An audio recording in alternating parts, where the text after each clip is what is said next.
Hello friends, Canva pro की series में आपका स्वागत है। इस सेशन में हम बात करेंगे ट्रांजिशंस और एनिमेशंस के बारे में। ट्रांजिशंस का मतलब ये होता है कि आप कोई इफेक्ट देना चाहते हैं दो स्लाइड्स के बीच में, उसको ट्रांजिशन कहते हैं। और एनिमेशन, आप जो एक स्लाइड के अंदर जो एलिमेंट्स हैं उन पे कोई एनिमेशन इफेक्ट देना चाहते हैं, उसे एनिमेशन कहते हैं। ये एक बड़ा बेसिक सा डिफरेंस है। अब इसको समझाने के लिए सबसे पहले मैं क्या करता हूँ, मुझे अभी ये सिंगल स्लाइड है, आप देखेंगे तो एक ही वीडियो इसमें है जो अभी मैंने लास्ट एग्जाम्पल में भी यूज़ किया था। मैं एक और वीडियो यूज़ करना चाहता हूँ। एक तरीका है कि मैं यहाँ से बना लूँ, दूसरा मैं किसी दूसरे टेम्पलेट से कॉपी कर लूँ। तो मेरे पास ये एक टेम्पलेट पहले से है, मैं यहाँ से इसको कॉपी कर सकता हूँ। तो मैं यहाँ राइट क्लिक करता हूँ और यहाँ से इसे कॉपी कर लेता हूँ। और जो मेरा ये टेम्पलेट है, यहाँ जाके मैं इसे Ctrl+V करके पेस्ट कर देता हूँ।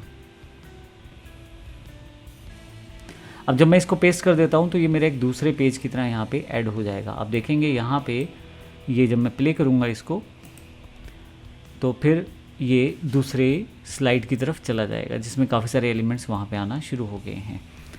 अब आपको मैं बता दूं कि दो तरह के इफ़ेक्ट्स हैं, एक है ट्रांजिशन, एक है एनिमेशन। सबसे पहले हम एनिमेशन की बात करते हैं। एनिमेशन वैसे ही है जैसे पिछले सेक्शन में हमने देखा था। आपके पास अगर कोई ग्राफिक इमेज या टेक्स्ट है तो उसके ऊपर आप पर्टिकुलरली एक एनिमेशन दे सकते हैं। एनिमेशन मोस्टली एक स्लाइड के अंदर दिए गए एलिमेंट्स के ऊपर ही होती है। जैसे एग्जांपल के लिए मैं यहाँ से इसको क्लिक कर लेता हूँ और यहाँ से मैं सर्च कर लेता हूँ एलिमेंट्स पे जाके कुछ अलग से। जैसे सपोज करें ये सब्सक्राइब का ही सिंबल है, इसको मैं सर्च कर लेता हूँ। अब इसके ऊपर मैं एनिमेशन देना चाहता हूँ तो मैं एनिमेशन दे सकता हूँ। और एनिमेशन देने के लिए मैं इसको इस प्लेस पे रख देता हूँ क्योंकि नीचे की तरफ तो मेरे पास कुछ टेक्स्ट पहले से चल रहा है। अब ये जो एक तो पहले से ही एनिमेटेड है क्योंकि ये एक GIF की तरह काम कर रहा है, लेकिन दूसरा मैं चाहता हूँ इसकी एनिमेशन एक अलग से बन के आए। तो एनिमेट पे जाऊँगा, यहाँ पे मैं, आप देखेंगे डिफरेंट तरह की एनिमेशन है यहाँ पे। ये देखें किस तरह का एनिमेशन इफेक्ट देना चाहते हैं, वो कोई भी एनिमेशन इफेक्ट जो आप चाहते हैं इस पर दे सकते हैं। कौन से टाइम में इसको लेके आना है, उस टाइम स्लॉट को आप यहाँ से सेटअप कर सकते हैं। मैं इसको आगे की तरफ ले जाता हूँ, लास्ट में चाहता हूँ यहाँ पे ये कुछ सेकंड्स के लिए आए। तो अब अगर आप यहाँ देखें तो यहाँ ये अवेलेबल नहीं है, सिर्फ यहाँ पे अवेलेबल है। और जब ये आए तो फिर ये किस इफेक्ट के साथ आए वो मैं यहाँ पे डिसाइड कर सकता हूँ।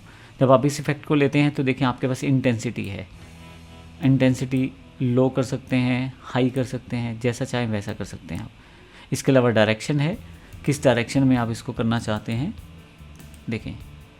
और ऑटो में ये अपने आप चला जाएगा। इसके ऊपर आप रिवर्स एग्जिट एनिमेशन भी लगा सकते हैं अगर आप चाहें तो। उसके अलावा नीचे की तरफ भी कुछ आपके पास अलग से जो इफ़ेक्ट्स दिए गए हैं आप उनका यूज़ कर सकते हैं। और मैं यहाँ पे अलग अलग तरह के इफ़ेक्ट्स का यूज़ कर सकता हूँ। सपोज करो मैं इसको इफेक्ट को लगा देता हूँ, तो जब ये प्ले होगा तो यहाँ पे ये इफ़ेक्ट इसके साथ आएगा। अभी मैं रिमूव करता हूँ इस एनिमेशन को, अभी सिंपल सा इफेक्ट लगाता हूँ ताकि आपको देखने में आसानी रहे। तो ये इफेक्ट मैंने इसको प्लेस कर दिया है। इसके ऊपर अगर आप चाहें तो कब कब ये अवेलेबल हो वो सब इन्फॉर्मेशन आप यहाँ से दे सकते हैं। तो इस तरह के एलिमेंट्स को आप यूज़ करके अपनी एनिमेशंस को सेट कर सकते हैं। ये एनिमेशन मैंने इस पार्ट पे लगाई है, इस पे पहले ही एक एनिमेशन हम लोग सेटअप कर चुके थे। आप चाहें तो किसी और एलिमेंट को यूज़ करके भी आप इस पर एनिमेशन सेटअप कर सकते हैं। जैसे ये सिर्फ एग्जांपल के लिए है तो हो सकता है आपको थोड़ा सा ज़्यादा लगे, लेकिन अभी के लिए एग्जांपल के लिए मैं इसका यूज़ कर रहा हूँ। तो मैं अब एक यहाँ से इस लाइक के साइन को ले आता हूँ और यहाँ पर रख लेता हूँ इसे। तो जो लाइक का सिंबल है, अब ध्यान देंगे तो लाइक का सिंबल शुरू से एंड तक आ रहा है, जबकि इसको भी मैं यहाँ से सिर्फ तब तक चाहता हूँ जब मेरा सब्सक्रिप्शन आए, साथ ही ये वाला भी ऑप्शन मेरे पास अवेलेबल हो जाए। इसके ऊपर इफेक्ट लगाना है तो फिर से एनिमेट पे जाऊंगा और किस तरह का इफेक्ट लगाना है वो मैं इसको दे सकता हूँ। अभी मुझे यहाँ क्लिक करना है इसको, और अब देखिएगा कि इफ़ेक्ट आपको अब की बार जो देखना है वो थम्स अप का देखना है, ना कि सब्सक्रिप्शन का, क्योंकि दोनों एक साथ चल रहे हैं तो हो सकता है आपको अलग लगे थोड़ा सा। तो मैं यहाँ पे एक अलग सा इफेक्ट लगा देता हूँ। ये इफेक्ट स्टॉम्प जो है पहले भी यूज़ किया था, अब भी यूज़ कर लेते हैं यहाँ पे। अब ये इफेक्ट मेरे पास लग गया है और ये इस तरह से आप किसी भी पार्ट को एनिमेट कर सकते हो। अभी तक हमने सिर्फ एनिमेशंस की बात की है, अब हम बात करते हैं ट्रांजिशंस की। ट्रांजिशन क्या होती है? बेसिकली जब आपके पास 2 पेजेस या 2 स्लाइड्स या 2 आप इस तरह से एनिमेशंस वाले वीडियोस को अटैच करते हैं, तो बीच में जब एक वीडियो दूसरे वीडियो को रिप्लेस करे या एक स्लाइड दूसरी स्लाइड को रिप्लेस करे, तो फिर उस समय किस तरह का इफेक्ट क्रिएट हो, वो आपका ट्रांजिशन कहलाता है। इसके लिए आप देखें यहाँ आपके पास ये पहला वीडियो यहाँ ख़त्म है जहाँ पे हेड है मेरा, और दूसरा वीडियो इसी के साथ शुरू है। ये वाला मेरा वीडियो दूसरा है अगर आप देखें तो, और ये वाला जो वीडियो इससे पहले था हेड में, ये मेरा पहला वीडियो था। लेकिन जब मैं बीच की बात करता हूँ तो यहाँ पे मेरा वीडियो ये ख़त्म हो रहा है। अब आपको जब ट्रांजिशन देनी होती है तो इन दोनों के बीच में माउस लेके जाना है। आपके पास 2 बटन एक्स्ट्रा आएंगे, एक प्लस का बटन आएगा और एक ट्रांजिशन का बटन आएगा। अगर आप प्लस पे क्लिक करेंगे तो आप यहाँ से एक पेज ऐड कर सकते हैं, यानी कि एक तरह से एक और वीडियो ऐड करना हो या इसको पार्ट को बढ़ाना है तो आप वो कर सकते हैं। लेकिन जो नीचे वाला बटन है वो ज़्यादा इंपॉर्टेंट है अभी, ऐड ट्रांजिशन। अगर मैं इसे क्लिक करूँ तो 2 वीडियोज़ के बीच में एक ट्रांजिशन सेट हो जाएगा। जब पहला वीडियो दूसरे वीडियो को रिप्लेस करेगा तो वो इफेक्ट वहाँ पैदा होगा। अब जैसे आप ट्रांजिशन पे क्लिक करते हैं तो यहाँ आपके पास काफ़ी सारे ट्रांजिशंस उपलब्ध हो जाते हैं। देखिए यहाँ पे एक छोटा सा प्रीव्यू रहेगा, पहली स्लाइड के साथ दूसरी स्लाइड या पहले वीडियो के साथ दूसरे वीडियो को किस तरह से चेंज किया जाएगा उसकी जानकारी यहाँ पे आपको दी जा रही है। देखिए आप, तो मुझे ये फ्लो वाला आइडिया बड़ा अच्छा लग रहा है तो इसको मैं क्लिक करके छोड़ देता हूँ। अब आप ड्यूरेशन सेट कर सकते हैं, कितना समय लगे इन दोनों वीडियोस को सेटअप करने में, तो वो कुछ सेकंड्स में मैं डिसाइड कर सकता हूँ। फिर डायरेक्शन कौन सी होगी वो आप सेटअप कर सकते हैं कि कौन सी डायरेक्शन हो जिसमें इस वीडियो को मूव किया जाए। देखें यहाँ लेफ़्ट की साइड या राइट की साइड, टॉप की तरफ भी आप इसको मूव कर सकते हैं और डाउन की साइड भी मूव कर सकते हैं। प्रीव्यू साथ साथ आपको दिखाया जा रहा है। तो मैं इस इफेक्ट को यहाँ सेटअप करना चाहता हूँ। अब मुझे करना कुछ नहीं है, डिफ़ॉल्ट रूप से ये सेटअप हो चुका है। अब मैं इसको यहाँ से क्लोज़ कर देता हूँ और अब इस तरह से मैं कोई भी ट्रांजिशन अपनी स्लाइड्स के बीच में सेटअप कर सकता हूँ। कई बार ऐसा होता है आपको इस इफेक्ट को देने के लिए आप अपनी एक बड़ी वीडियो को या बड़ी स्लाइड को भी छोटे पार्ट्स में डिवाइड करके वहाँ भी एक ट्रांजिशन इफेक्ट दे सकते हो। जैसे मैं इसी में यहाँ राइट क्लिक करता हूँ और उसको स्प्लिट पेज कर देता हूँ।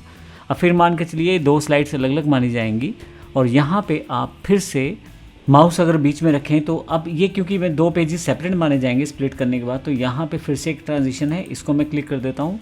तो अब एक ही स्लाइड को आपने 2 पार्ट में डिवाइड करके उसमें एक ट्रांजिशन अलाउ कर दी है, तो इसको भी मैं फ्लो कर देता हूँ दोबारा। कुछ भी इफेक्ट इस तरह का दिया जा सकता है जिससे आपकी जो वीडियो है बड़ी सुंदर दिखाई देती है। ये देखें, ये लाइन वाइप है, ये कलर वाइप है, इस तरह से इफेक्ट सा क्रिएट हो जाएगा। मैं कलर वाइप ले लेता हूँ और जब आप कलर वाइप लेते हैं तो पूछा जाता है कौन सा कलर आपको चाहिए, तो ठीक है अभी मुझे ये वाला कलर चाहिए। किस डायरेक्शन में आप वाइप करना चाहते हैं वो बता सकते हैं, कितने सेकंड तक वाइप करना चाहते हैं वो आप बता सकते हैं, और फाइनली उससे जुड़े हुए बाकी जो ऑप्शंस हैं वो भी यूज़ कर सकते हैं। अब आप नीचे की तरफ एक ऑप्शन हो रहा है कि अप्लाई बिटवीन ऑल पेजेस, तो जितने पेजेस होंगे सब पे एक साथ अप्लाई हो जाएगा। मुझे ऐसा नहीं करना, मुझे अलग अलग ही अप्लाई करना है। फाइनली मेरा ये वीडियो तैयार है, मैं शेयर पे जाता हूँ और इसको डाउनलोड कर लेता हूँ। और अब मुझे एज MP4 डाउनलोड करना है, क्लिक करूँगा तो ये डाउनलोड होना शुरू हो जाएगा। वीडियो जितना बड़ा रहता है उतना ही टाइम यहाँ पे कंज्यूम किया जाता है वीडियो को बनाने में, क्योंकि मेरे पास यहाँ 2 के बजाय 3 स्लाइड्स ऐड हो गई हैं तो ये थोड़ा सा समय ले रहा है। मेरे पास वीडियो सेव करने का ऑप्शन आ चुका है तो इसको मैं सेव कर देता हूँ। फाइनली ये डाउनलोड हो जाएगा और ये 14 MB का वीडियो बना है। अब मैं इसको प्ले करके देखना चाहता हूँ तो VLC में इसे प्ले करके देखते हैं किस तरह से दिखाई देगा। देखिए सबसे पहले ग्राफिक्स या सबटाइटल्स वगैरह जो पिछले सेशन में बनाए थे, फिर आपके पास एनिमेटेड ऑब्जेक्ट्स आ गए। अब ये ट्रांजिशन पहला आया था, फिर दूसरा ट्रांजिशन आया, तो आप इन ट्रांजिशन के साथ अपनी वीडियो को और बेहतर तरीके से दिखा पाते हैं। फिर से दोबारा ये ऑटो रिप्ले हो जाता है क्योंकि VLC प्लेयर है मेरे सिस्टम पे, ऑटो रिप्ले करके आपको दोबारा दिखा रहा है। देखिए, तो इस तरह से मैं अपनी सोशल मीडिया के लिए बेहतर से बेहतर रील्स या जो भी मैं स्टोरीज चाहता हूँ या जो भी मैं यूट्यूब के शॉर्ट्स चाहता हूँ बड़ी आसानी से बना सकता हूँ। उनका यूज़ अपने सोशल मीडिया पे अपने हिसाब से कर सकता हूँ। धन्यवाद।